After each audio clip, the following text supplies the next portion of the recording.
College Football Tailgate Week 10 recap reaction show. I'm Dan Watkins. John McKechnie is here. John, 10 weeks of the college football season in the books. We have every team pretty much through 3/4 of their schedule. We know a lot about who these teams are right now, but we're about to find out who the playoff committee thinks these teams are here in the coming days. The first college football playoff committee rankings is going to be unveiled Tuesday night at like 8 o'clock, I believe, on ESPN Eastern Time. Big week. It's just a great week to just kind of reset things, where you are, know where you stand, what you need to do over the next month to get yourself in position to get to the playoff. But another big weekend in college football. How did you enjoy it as Week 10 is now in the books? Well, the terrorists at ESPN or at ESPN Disney, great move by them to take their quibbles and put them on the good people who subscribe to YouTube TV. Thank you for that. Really special stuff. I love how college football fans love to get. We love getting held hostage. I remember a couple of years ago, Charter Spectrum pulled a similar move right before Week 1, where Florida-Utah was about to kick off, and if you had Charter Spectrum, boom, sorry, can't watch.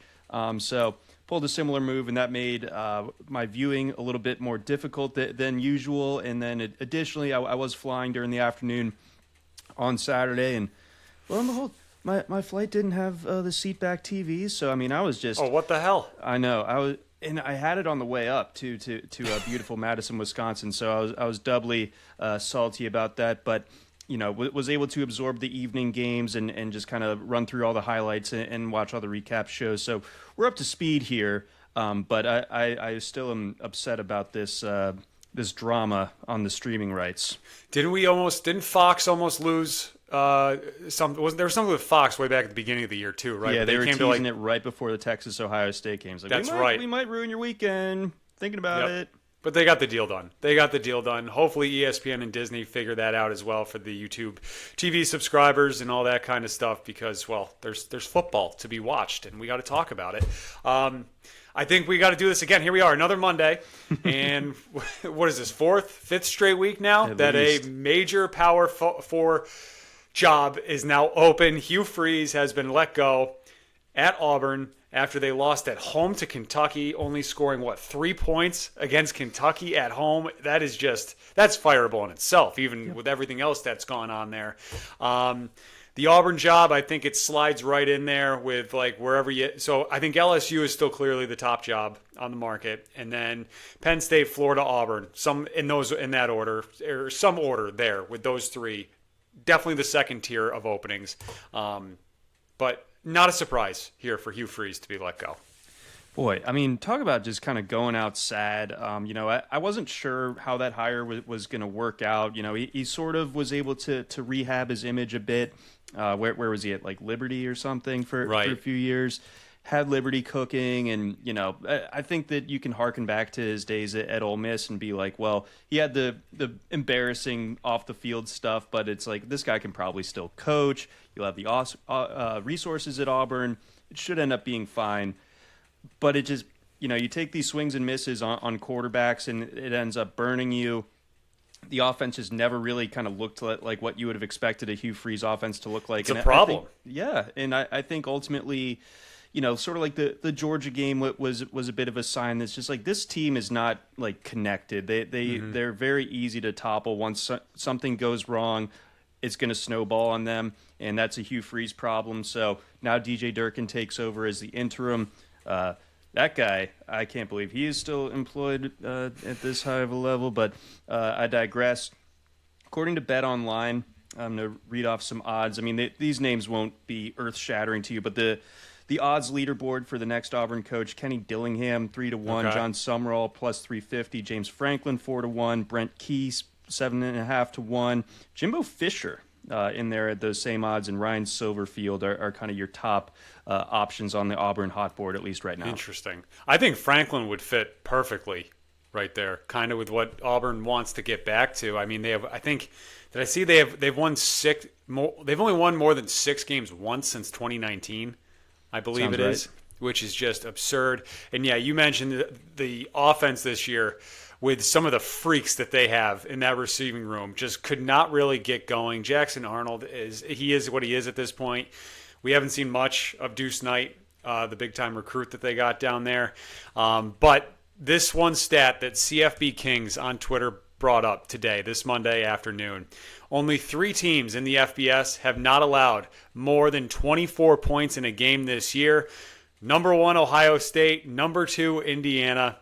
And Auburn. So you got arguably the two best teams in the country, undefeated, heading for the playoff, on a collision course for the Big Ten championship game, and then Auburn at 4-5. And as I think somebody put, like they quote tweeted and just wrote, that is the most Auburn note tidbit that I've ever heard. Like, it was just so perfect that this Auburn team is like actually getting stops and like limiting opponents on the scoreboard, but they just can't get to 25 points. It's kind of sad. A little bit. I'm not overly sad, but yeah, it does feel like they're wasting a great defense. I think you bring up a good point on Franklin, because I think some of the other jobs that he's been rumored to, like your Virginia Techs and so on, would be more of like slight step backs. I think that Auburn would be a lateral move at worst for him, and potentially a really good fit for him. So that's definitely going to be a name to keep an eye on, because I think Franklin had not really been considered for one of those jobs in that like top tier inner circle of these openings right now. Do you think this is it? That's it for Hugh Freeze? Like, we don't see him again? I don't think we do at the Power 4 level. I think that was it.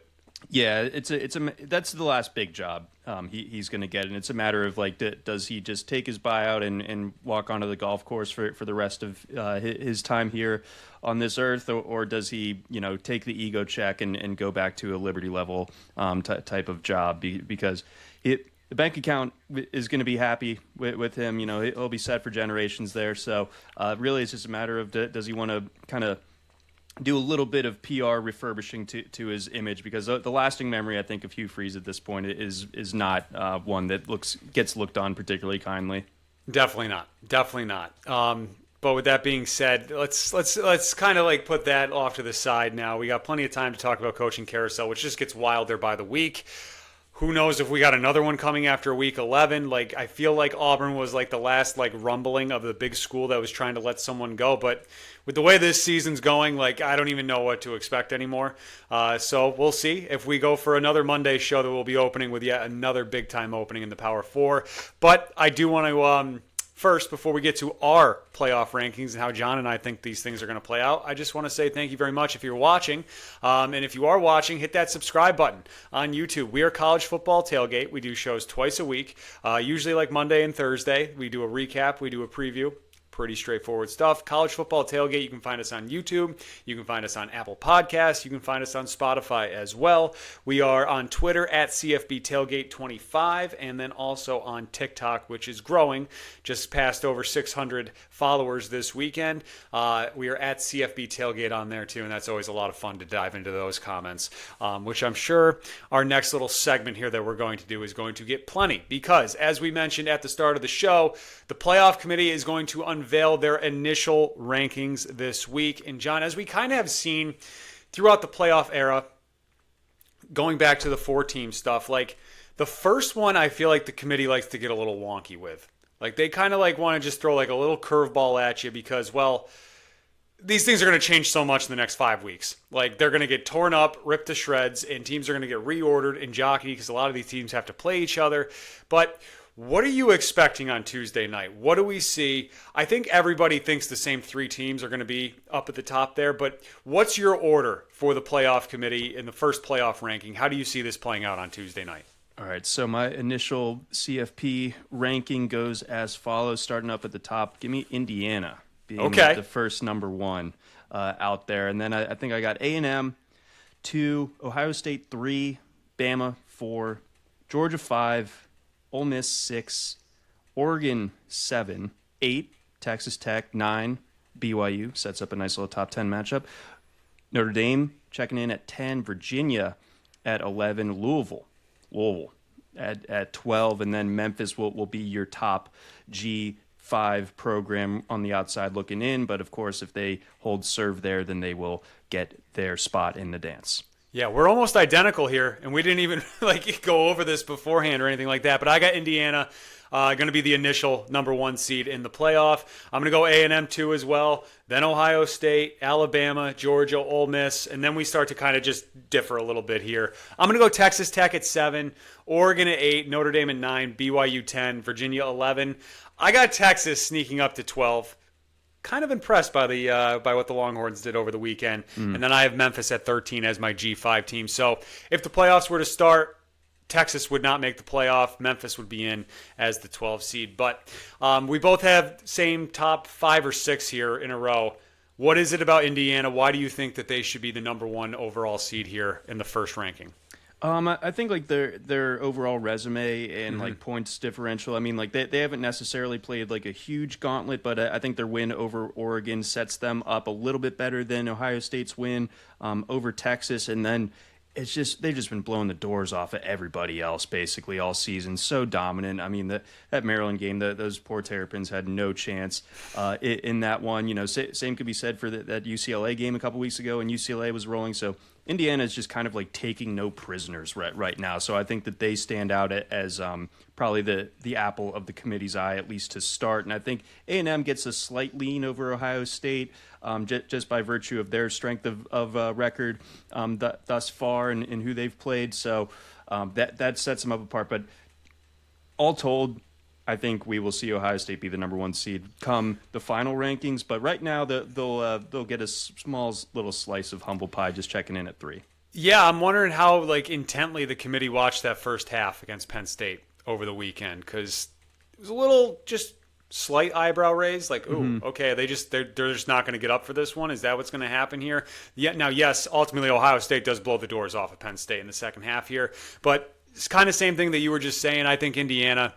I think that win at Oregon might be the most impressive win in the country so far, at least for these top 3 teams. And yeah, Indiana's played one game that's been decided by fewer than 10 points this year. And then I also kind of look at the mutual opponent too. Surprisingly, Ohio State and Indiana, same conference, have only played one mutual opponent this season, and that was Illinois. Ohio State beat them by, I think, 16, 17, something like that. Indiana beat them by 53. Yeah. So I think the committee is going to give Indiana that little bit of a bump here to start things off. Ultimately, it probably won't matter, but I do think Indiana is going to be the number 1 overall team. If you want to just give it to the defending champs, that's fine. I mean, I'm not going to quibble with you too much. Texas A&M, that win at Notre Dame, I think, is carrying them, and I think it will carry them above Ohio State right now. And then, yeah, we each got Bama, Georgia, Ole Miss, the next 3. Those are all pretty, they have played each other, and we got, Bama beat Georgia, Georgia beat Ole Miss, so on and so forth. That makes a lot of sense there.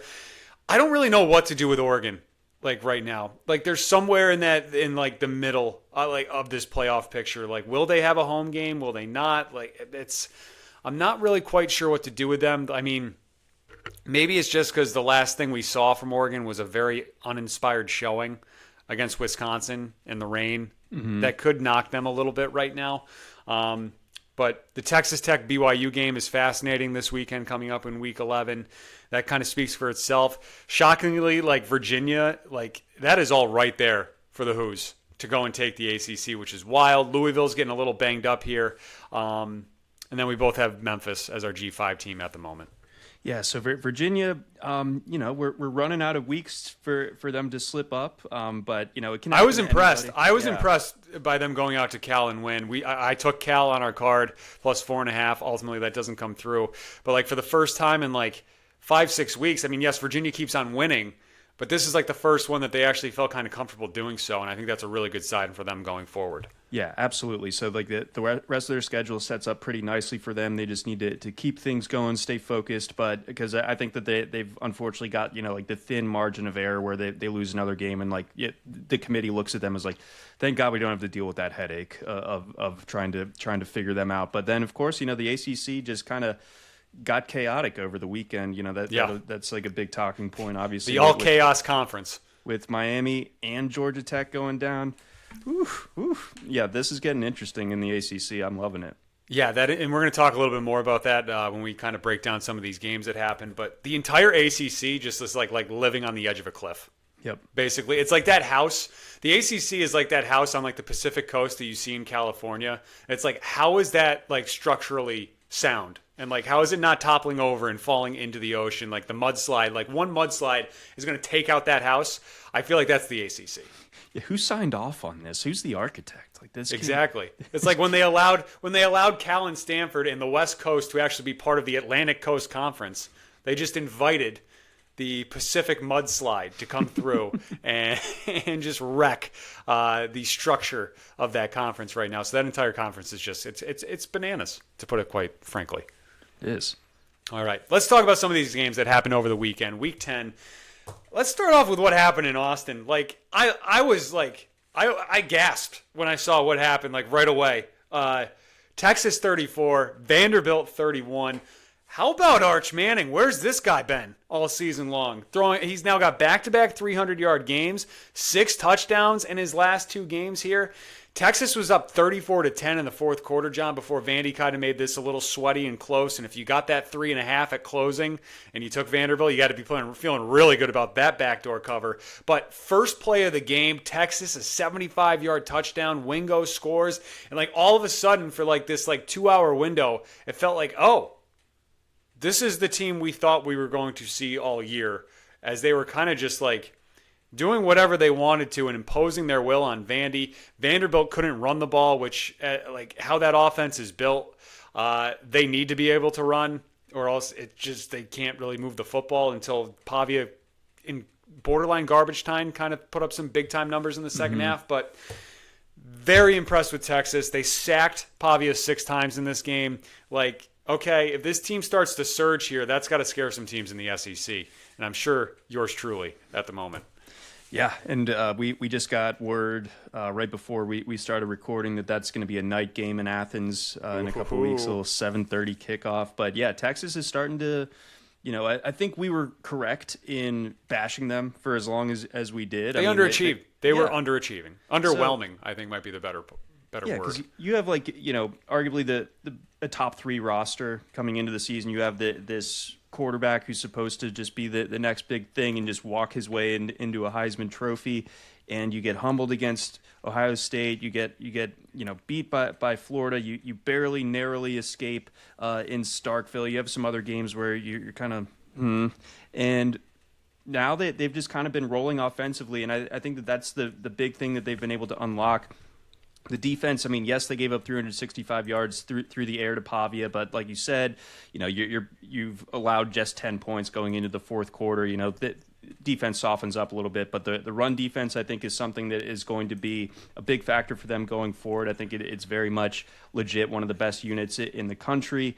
And yeah, if they're able to get this stuff done offensively with Arch, all of a sudden the narrative on Texas changes in a pretty significant way, and they've got big chances to really prove it, I think, here over the last month of the season with Texas, A&M at the end of the season, and, of course, Georgia coming up in a few weeks. So whereas I was ready to kind of like close the door on them, taking them seriously at like halftime of the Miss State game a couple weeks ago, now it feels like Texas, if they've got this figured out, all of a sudden it's a different story here. Yeah, how concerned? So obviously this game's a couple weeks away here, but how concerned are you about Georgia's pass rush going against Texas? Where if Arch has time and he's throwing the ball the way he is right now, that's got to scare you a little bit if you're a Bulldogs fan. Oh, no question. This lack of pass rush has been a problem all year. We'll kind of talk about that more in our next game. But like Georgia's inability to get pressure, they don't have the cornerback and safety personnel. On paper, yes, they do, but in terms of like how they're actually playing, you just can't hold up in coverage for 4 or 5 seconds and expect anything as far as good results are concerned. And I think Chris Cole, key pass rusher for Georgia in the front 7, I think he left that Florida game with an injury. So that's a spot where they can't afford to lose anybody off the top of that depth chart. And if that sets up where he misses this game against Miss State or misses that Texas game, that is a concern. So, yeah, that Texas game, a week or so ago, I would have thought Georgia's just going to roll them, but Texas will be off a bye. Georgia has to go into a tricky spot in Starkville We love Starkville this coming weekend. So I think that sets up as, if I had to guess the line ahead of time, I think Georgia's probably only like a 4.5-point favorite at home. I would say something right around that, probably similar to that Alabama line, which I think was 2.5 or 3, right, at that point. So let's talk about Georgia with what happened this past weekend. 24-20, the final. The Dogs, they get the win over Florida. But, John, once again, another frustrating first half, slow start again for Georgia, tied at halftime here in an SEC game. I mean, it's almost like clockwork at this point with how these things are going with the majority of the opponents in their conference schedule that Georgia's played here, right? It's like kind of feel things out and you go into halftime tied, and then you got to kind of like wake up in the second half, and then the offense gets going here. Kind of what happened again this past weekend. Right, and Georgia, I think, was made particularly uncomfortable in this one because they couldn't run the ball very well on Florida. Florida did a really good job at stopping them, just 3.5 yards per carry for Georgia. The key sequence in this one was Florida taking that 20-17 lead in the start of the fourth quarter. Florida goes on an 11-play drive that ends up getting stuffed at the 18. Georgia responds with a quick 82-yard touchdown drive, and Georgia just kind of escapes again. So like you're saying, like clockwork, Georgia just always is these slow starts and everything like that, like other than the Ole Miss game. And also like clockwork, there's a play that gets Zapruder filmed to hell. In this particular case, it was the catch that obviously I thought it hit the ground. I don't think we had the still shot is like it's clearly on the ground. Yeah, but but the amount to which the Florida infiltration of my algorithm on Twitter that yesterday and on Saturday, it's like, you are so dumb if you don't think that was a catch. Like I don't know if I'm being trolled or what, but another instance where we have a still shot of a key crucial play going in Georgia's favor. So, I mean, as we're pals. I'm a Georgia fan, so I know you probably don't hate the Dogs. So as a somewhat I got nothing against Georgia. I thought that ball was on the ground. Like I said, the still shot, it's clearly, and that's a very high definition picture too. It's not like some blurry ooh, wait, was that his arm or part of that? Right. Like that looked clearly on the ground to me, but what do I know?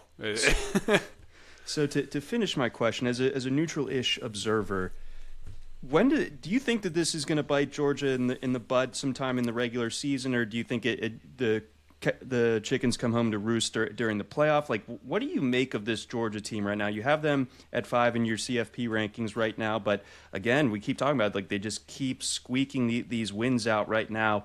Does it kind of correct here in the next little bit? I mean, I'd be very nervous against Texas if I'm you. If I'm a Georgia fan, yes, you get that game at home. But Texas is going to be coming off a bye. I mean, honestly, the bye might be the worst thing for Texas right now with how they've been rolling here since the second half of that Mississippi State game. They might want to just keep playing. But yeah, it's the slow starts. And we see this with these teams that get notoriously slow starters. Yes, that does usually it comes back to bite these kind of teams here. But at the same time, Georgia's also shown, that they're battle-tested and that they are very, very good at finding a way to win games, and that says a lot. And you got Kirby Smart on the sideline too. So Right now, I mean, it looks like Georgia's not going to be going to Atlanta for the SEC championship game, which honestly might be fine. I think still a 10-2 Georgia will still get into the playoff. I think you have some cushion and some wiggle room here where if you slip up against Texas, you can rebound the next couple of weeks where you got that big-time Georgia Tech game at the end. And I think that Tech game is going to be kind of the impression game, too, for the committee, I feel like. Especially if Georgia Tech is still flirting with a spot to get to Charlotte, where it's just yeah, they're in the ACC championship game. Maybe they win the ACC still. But if they just got their doors blown off by the third or fourth SEC team, I think that says a lot about Georgia there. So just keep winning. I mean, it basically is as simple as it comes. I think right now you can get in at 10-2. And I think if it comes down to I think Georgia at 10-2 would be a better 10-2 than say Notre Dame at 10-2. So it's going to be really interesting to see how it shakes out one way or another. Yeah, I can definitely see a bit of just a beauty pageant of these 10-2 teams that miss out on playing in their conference championship game. I was trying to game it out in my head a little bit. And like Utah, it's going to be really hard for them to make the Big 12 championship because they've lost head-to-head to BYU and to Texas Tech. But like if they play like they did on Saturday against Cincinnati the whole rest of the way, and they're a really loud 10-2, that just adds another team to the mix here of this big pile of teams who could theoretically make some noise, and the committee's going to have a lot of things to sort out. Last thing I'll say on Georgia here, only a 7.5-point favorite in Starkville. I noticed weekend. that. I noticed that. Little interesting. This is like is this the third straight game? It's a 7.5-point line, right? Ole Miss was 7.5. Florida was 7.5. Yeah. Mississippi State 7.5. SP Plus only has them winning by 7.1 points. So like that, they have Miss State covering. Miss State, don't let the record fool you. They'll take anyone to the brink. They haven't necessarily figured out how to win those games yet, but it by no means does this set up as an easy win on the road for Georgia. The Cowbells are going to be rocking. Yeah, absolutely. And as we've seen with Blake Shapen too, like if he has time to throw, he can pick you apart. Oh yeah, and make your day pretty much a living nightmare. So speaking of living nightmares, I think that's got to be how Tennessee fans kind of feel right now, because as we look at this, if I just gave you the box score and like removed the two like logos next to it. So the final was 33-27, okay? Oklahoma wins this game. But if I was to just take those two logos off and just put 33-27, John, wouldn't you think the team that had over 100 more yards, went 7 of 13 on third down, and had just 3 penalties compared to their opponent's 11 would have won that football game? That would stand to reason, yes. Yeah, it would. But at the same time, that team also turned the ball over 3 times. So Oklahoma goes into Knoxville, comes out with the win. John Mateer, I thought he looked much better running the ball in this game. Still, I still don't think he's 100% when it comes to passing. Something's up with that hand. But Oklahoma gets the win. They're another one of these weird teams that has just 2 losses at this point, where I'm not really sure what the committee's going to do with them on Tuesday night. But I think with Texas hanging around and them also having 2 losses at this point, I don't think with that game being so recent that they can put them above Texas. So I think Oklahoma would still be firmly outside looking in, but nevertheless, a win is a win, especially on the road in the SEC.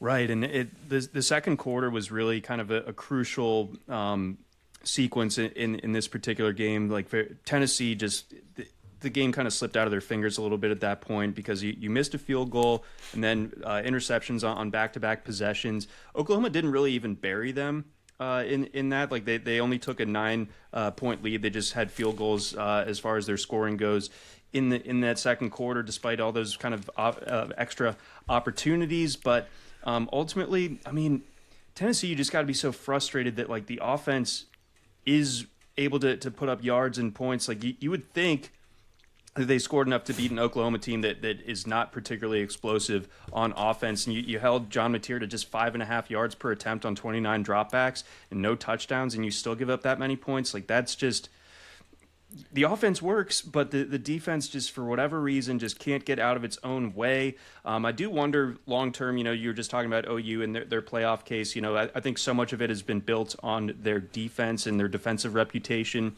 A couple weeks in a row now where it hasn't really lived up to that billing against both Ole Miss and against Tennessee. Obviously, those are 2 of the best offenses in the country, but it shows that against those good offenses, against playoff level competition, it's still maybe something that isn't as impenetrable as maybe we were thinking a month or so into the season. So I still got my questions about OU, but it's hard to go into Neyland at night and get a win like that. So impressive stuff from Oklahoma. They stay alive. I think everyone was kind of talking about this game as a de facto playoff elimination game. I think that is still true, but I think Oklahoma still has some work to do in order to get its way into the 12-team playoff. Interestingly, SP Plus still has Oklahoma as the 8th best team in the country. I'm not sure I'm there with them on that one in particular, but I think, again, the defense doing a bit of heavy lifting in the metrics, but recent performance against Ole Miss and against Tennessee, I have some questions about this defense now. Yeah, I agree with you. And I will also say one final note on this game. This game Saturday night was the perfect example of why I think a lot of people have such trust issues with Joey Aguilar. right? Yes, on one hand, he throws for almost 400 yards on this defense and 3 touchdowns, but he also threw 2 interceptions, fumbled the ball twice, lost one of them, like just give and take, like kind of like he basically was like a wash to himself on the field. And this was why going into this season, I had big time concerns with Tennessee because I don't trust Joey Aguilar. And I think we saw that play out on Saturday night there on Rocky Top. Yep, there was an issue of his. If you looked at his profile coming out of App State, a guy who can make plays, but he can also make those mistakes that end up burning you. Song remains the same as far as that goes. So I'm glad you just said song remains the same because, well, Carson Beck's been singing the same song for quite some time. As Miami, they fell apart in the second half and they lose to SMU in overtime. Carson Beck with just another bad interception, this one coming in overtime as SMU comes roaring back. Kevin Jennings with a monster day, big weekend for Rhett Lashley. He's had quite a past week here as he got locked up, got a few more years tacked onto his deal, and then he goes and he beats his old team, who he used to be the offensive coordinator for, with Miami. Miami doesn't make SMU pay for the missed field goal they had in the fourth. And yeah, as you put in our notes, Carson Beck, 9 interceptions this season, 6 in the last 3 games, a 14-9 touchdown to interception ratio, and just 3 passing touchdowns over the last 3 games. So this is like it feels like the wheels are falling off, and I don't want to say it too loud because I don't know if you do watch our show, I'm in a little bit of a different location right now. I'm in South Florida. I'm staying with family who are Miami fans. I don't want to anger them too much. But it was not a pretty scene. They were not happy over the weekend, I can tell you. Very stressed. And, I mean, who can blame me with the way Carson Beck's playing right now? Yeah, it's crazy how quickly like that things have fallen apart for them. I think that earlier on in the year we would have thought, hey, like this is great right now. I'm worried about late November for this Miami team, but I thought that SMU had kind of removed itself from so did I from taking it being taken seriously. They obviously bounced back in a huge way with Jennings, throwing for 365 and a score. SMU, I thought, one of the kind of recurring themes of the show this year has just been like how good Miami is up front defensively. Only 2 sacks on 44 dropbacks for Kevin Jennings. So, just really good job of protection for SMU, getting the ball out and everything like that. So, even with SMU averaging, I think, less than a yard per carry in this one on the ground, the secondary just kind of let down. And again, ultimately, I think it comes down to Beck just kind of playing at a suspect level here in these last 3 weeks. I mean, the Louisville game was an abject disaster. This one, I think, rates a little bit behind that as far as like who you blame for this loss. But ultimately, you're out of room. I think if you're Miami, you lose these 2 conference games here, and all of a sudden, once again, this extremely talented team, coached by Mario Cristobal, is probably going to be on the outside looking in. Yeah, so now they got they got Syracuse first, NC State, at Virginia Tech, at Pittsburgh.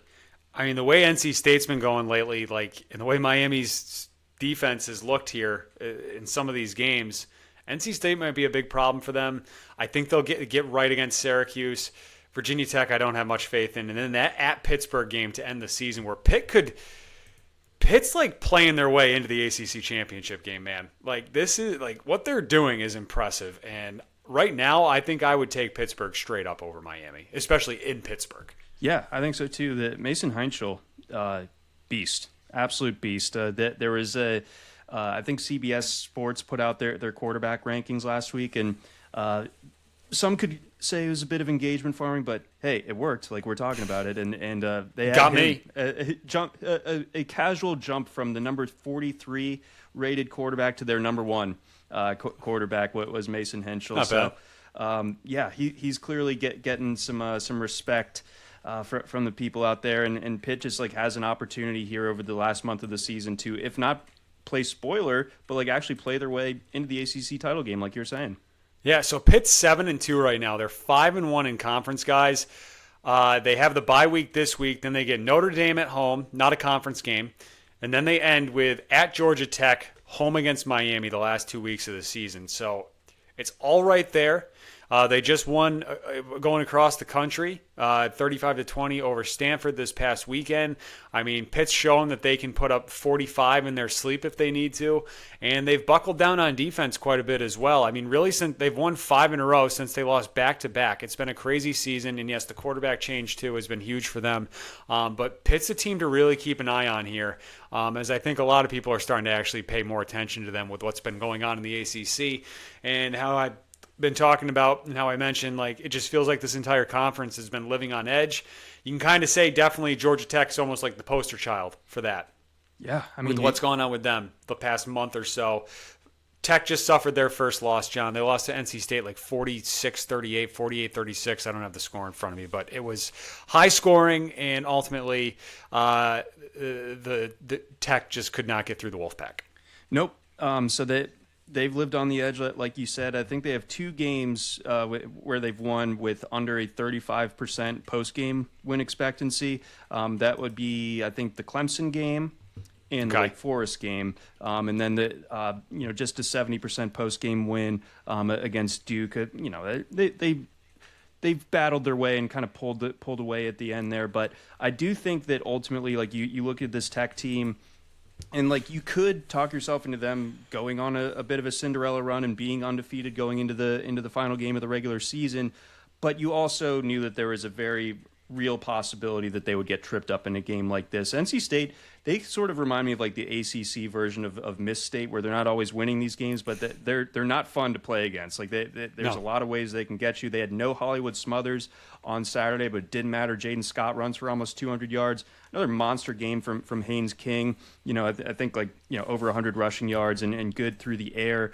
But this Tech defense is a problem for them. NC State was 7 for 11 on third downs, and they just gave up too many big plays at the wrong time. So we'll have to see if there's some personnel stuff that they can move around to kind of get things fixed. But going into that Duke game, even, it's like, well, Duke's probably gonna be able to throw on them a decent bit and probably be able to run on them too. Like there's issues here with this Tech team to where they're almost painted into a corner where they need Haynes King to have a monster game every single week, and they had a monster game from him this week, and it still wasn't enough. So you worry about this Tech team maybe picking up one more loss in conference going into that season finale against Georgia. I'm just looking at NC State's profile right now and their schedule. Like, what a weird team to profile. Like, right? They've beaten Virginia, they've beaten Georgia Tech, but they've also gotten like dismantled by Pitt. They gave up 45 to Duke, and they lost at Notre Dame as well. And they lost to Virginia Tech too. Just like, you just don't know what sort of team's going to show up when it comes to the Wolfpack. And I mean, if you're Miami, you're hoping it's the team that couldn't beat Virginia Tech right now, not the one that just put up 48 on Georgia Tech. Yep. So they're that proverbial live wire that can come up and shock somebody here over this next little bit. And obviously Saturday was proof thereof. Love CJ Bailey. I was high on this NC State team coming into the season, and those losses were bad enough to where it's like, okay, I'm probably off of them, but I'll just redo it, hindsight myself, and say, of course they would go ahead and drop almost 50 on Georgia Tech and beat them. Who would have thought? I did. We did. We talked about it. They just don't do it consistently. I mean, that's, yeah. Any given Saturday, I guess. All right, Monday Cope, Monday Smoke. Who do you want to talk about? Who's on the couch this week after Week 10? Well, if I'm a Miami fan, I feel like my Cope is, at least it happened now. I got a month to just sort of hang out for the rest of the season because, we've seen them in years past. That last weekend of the regular season after Thanksgiving is where they're right on the precipice of punching their ticket to the playoff before ultimately falling short. You got that out of the way on the first Saturday of November, so at least there's that.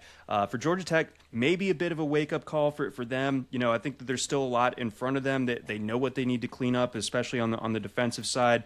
And you can probably look back and say, like, okay, we were probably fortunate to be undefeated going into November the way that we had been playing with fire of late. And then I wanted to come up with something with Tennessee, but, like, what do you even say about them? I think that they're in that tough spot where, like, the die has been cast. Like, you're going to have a good offense, but you're not going to be able to stop anybody. And it's just how it's going to be up there on Rocky Top until they change something on the defensive side of the ball. As far as the smoke goes, if I'm a Texas fan, like, after 2 months of very public shaming from not just us, but like pretty much everyone was taking turns bagging on this Texas team, beating Vanderbilt like that was really impressive. Arch really kind of starting to come around there. I think it's been really important not just to have Ryan Wingo, but also Emmett Mosley start to come on after missing some time with injury. So Texas, this might be the start of something for them.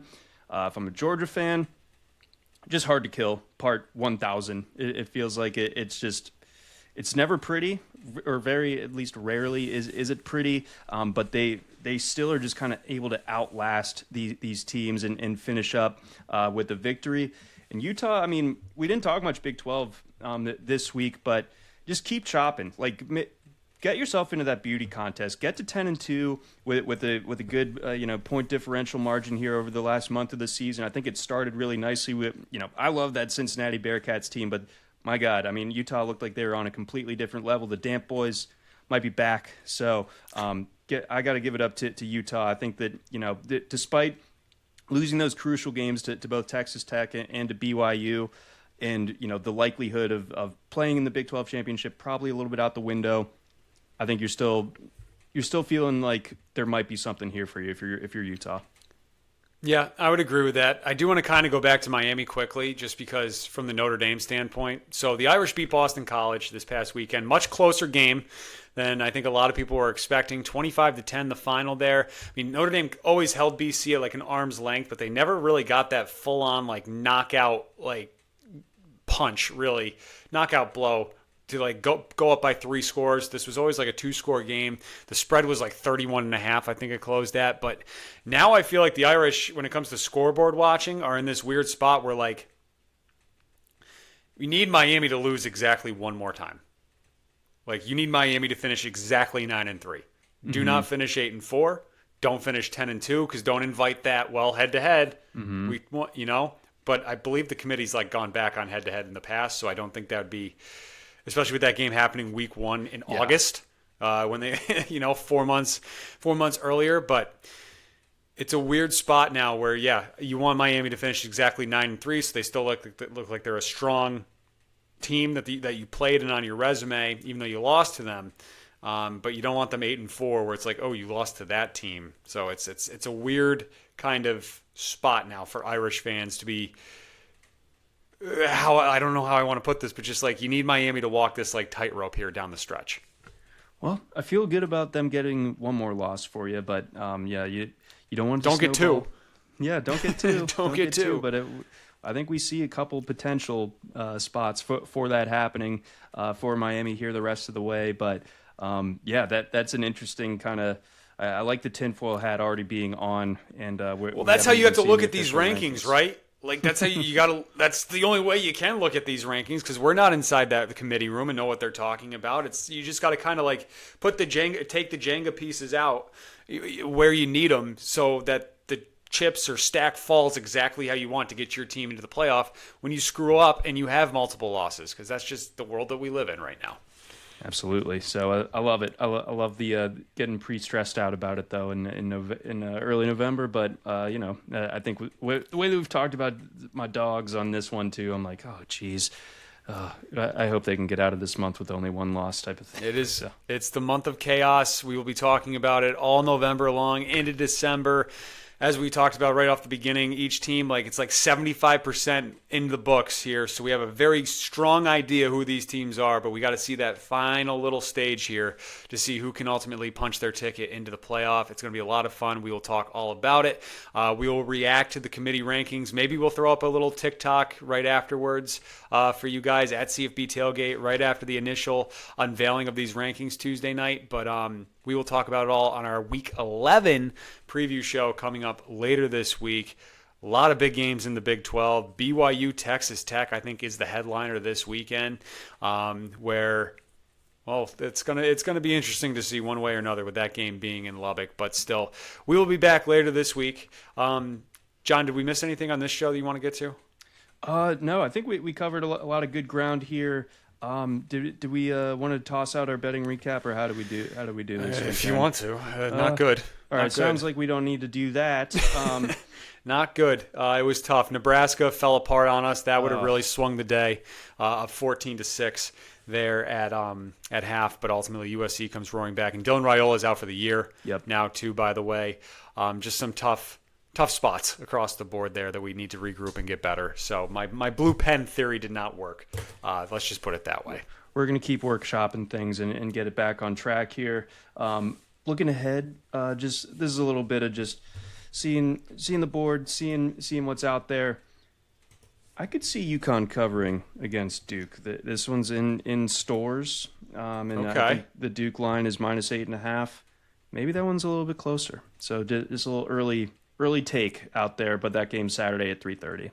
Interesting. Yeah, there's some weird Florida State and Clemson. That's just gross. I'm looking at that one right now. Yeah, Clemson falling apart on us too. That was our double down of the week, and we were looking good. And then ultimately Clemson not just blows the game, but then allows Duke to get that 2-point conversion as well to win the game outright. That swung things. Those two games, Clemson and Nebraska, were like the big swing spots for us over the weekend that both did not go in our favor. Man, Clemson should be ashamed of yourselves. Terrible. You should. Absolutely. All right. I think that's going to do it for us this week. Hit that subscribe or follow button. We will be back later for a Week 11 preview. For John, I'm Dan. This is College Football Tailgate. Thank you very much for watching.